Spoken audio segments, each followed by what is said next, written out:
I am here to talk about the Colorado Buffaloes. We all know they were on a bye week. I made a video about the bye week and how I felt about the bye week, and the bye week is over, so now I'm going to move on. Now Colorado gets to roll up to Lubbock, roll down to Lubbock to take on Texas Tech Red Raiders, and I have so many thoughts about the Texas Tech Red Raiders. I have so many thoughts about this game. I have so many thoughts about everything that's going on, and I am going to get into them on the other side of this video.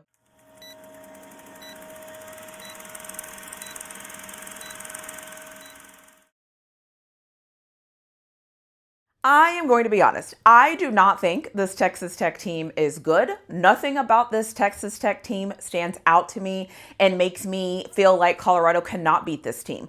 I think the one thing they do very well, I think if Colorado is able to stop it, I think we'll be okay. So nothing about this Colorado team stands out to me. But I will tell you that the win against Iowa State is interesting for a multitude of reasons, and I will get into those reasons when I talk about my 3 reasons and 3 things I'm going to be looking for in this game.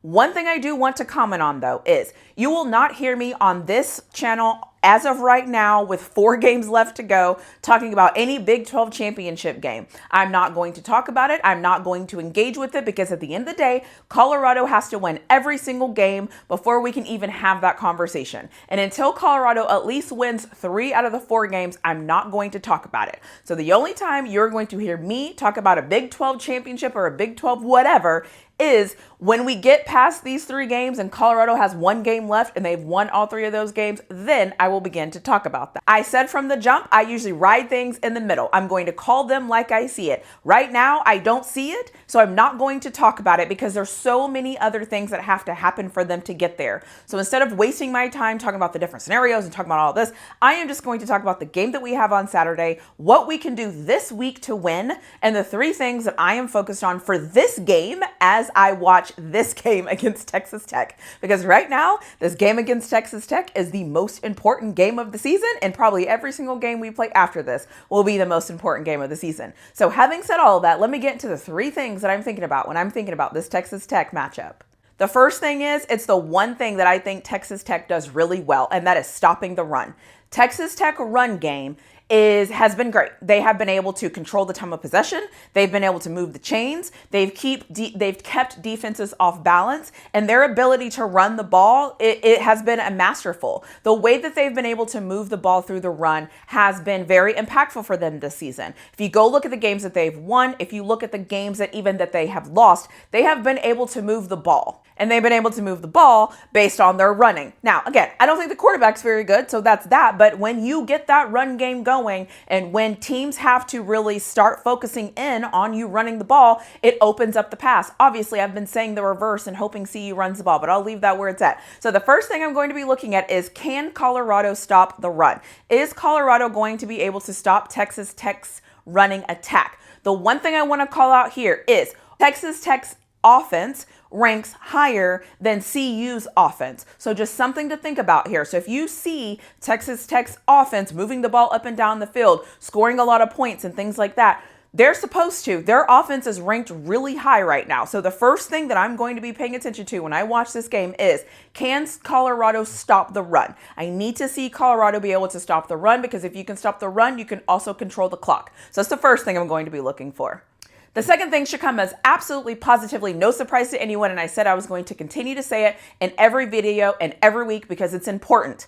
Can we protect Shedeur? Not only protect Shedeur with our offensive line, can Shedeur protect Shedeur, meaning not spinning around and running backwards and doing all those things that he does that keeps plays alive, but also allows the teams to come in and hit him? Can he protect himself? And also, can we protect Shedeur with play calling? What I mean by protecting Shedeur with play calling, for those of you that are new here, is if we call run plays and if we call plays where Shedeur doesn't have to take hits, I think that is protecting Shedeur. So my second thing is going to be, can we protect Shedeur? Can the running game protect Shedeur? Can Shedeur protect Shedeur? Can the offensive line protect Shedeur? I'm very curious to see what it looks like. I don't expect Texas Tech defensive line to give Colorado's offensive line any problems. However, if I start to see that Texas Tech's defensive line is giving Colorado problems, I'm going to get concerned. So my second thing is going to be, can we protect Shedeur? I hope we have learned that a balanced offense is the way to win college football games. I hope we have learned that a balanced offense actually makes Shedeur's job easier. And so I'm looking for us to continue to do that in this Texas Tech game. Because if we want to win this game, we have to do the little things right. We don't need to reinvent the wheel. We just have to do the little things right. The third and final thing I'm going to say, and this might be a little bit weird because it's a little bit different than things I would usually say, it's momentum. So Texas Tech is one of these teams where, like I said at the beginning of this, I don't think that they're very good. They don't really do anything that's like really great or really dramatic. I mean, obviously, when you can run the ball like they do, you could say that. But overall, there's nothing where I'm like catching on to them where I'm like, this is that. Sometimes they just forget to tackle. They allowed Texas Tech to come back, or they allowed TCU to come back in and win that game because they couldn't tackle. They do dumb things all the time on offense. I don't think the quarterback is very good. Like, I can go on and on and on and on about why I don't think this Texas Tech team is very good. However, the one thing I've learned about sports, and specifically college football when you are playing at home, are the momentum swings. And so the third thing I'm going to be focused on is the momentum. What does the momentum look like in this game? Does the momentum favor Texas Tech? How are these momentum swings, and how is that going to impact the game? Because I think what happens sometimes in college football, especially when you're playing at home, and let's say it's a tight game, and all of a sudden your defense gets a pick, and then all of a sudden it's like, the crowd's into it, everybody's excited, everything starts to happen, the defenders can't hear or whatever. So like, I am very curious to see what the momentum is going to look like in this game, because I think the momentum is going to decide a lot of things. I've also watched a couple of Texas Tech games. Once they lost the momentum, their play drastically changed, but the opposite is also true. Once they gained the momentum and once they realized that they could do something, they did. And so they stepped up and they started playing well. And I've always said historically, the Big 12 is one of these weird leagues where it's like everybody beats everybody, and it's kind of confusing and it's kind of chaotic. And there's always a team that you think is out of the hunt, but then they find their way to like kind of come back into the hunt.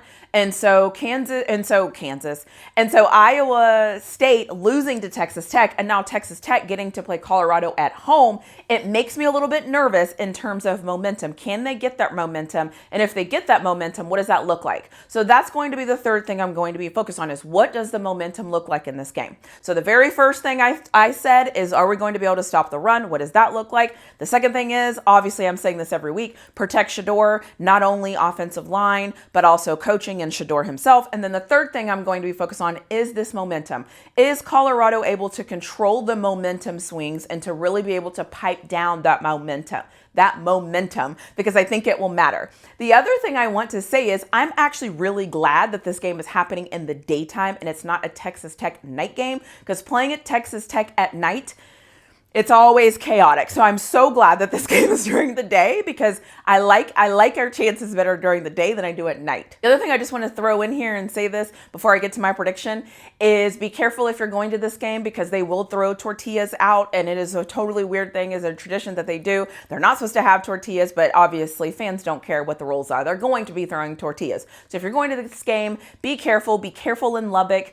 And I'm just going to leave it at that. I'll just let it go. So just be careful and make sure make sure you know your itinerary and where you're at all times. I'm just going to say that. Who do I think is going to win this game? So I have been on record lately as picking against CU, and it's been working. So I am not going to change that now. I am superstitious. If I do something and it is working, I'm going to stay there. I was watching a Steelers game at a certain position in a certain place on my phone, and I watched the whole Steelers game on my phone because they were doing well on my phone. So I am this weird person that if I do something and it's working, I'm going to continue to do it. So having said that, I'm going to pick Texas Tech to win this game. So if I need Texas Tech to come through for me and to win this game, because then that will be everything that we need. So historically, when I've done this, it's worked. I think it worked against Cincinnati. It worked against Arizona. So I'm going to continue to pick against Colorado. I'm going to continue to pick the other team. And I'm going to hope that this strategy works until the end of the season, because this is what I'm going to keep doing until something changes. Now, if it doesn't work, we'll talk about what that means later.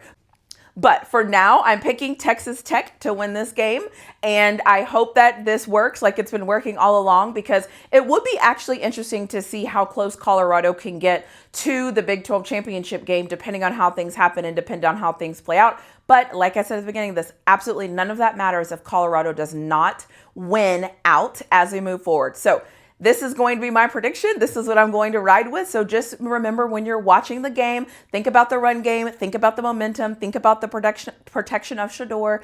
And at the end of the game, make sure you come back to see my reaction to the game. But as always, if you haven't already, don't forget to like, share, subscribe, all those things. They have all the goals they set at the beginning of the season are right here in front of them. They've gotten some great things that goes their way. So now it's just a matter of, can Colorado take care of business? What are they going to do? What are they going to look like? How are they going to show up out of this bye week? And I will tell you one thing, I can't wait to see it.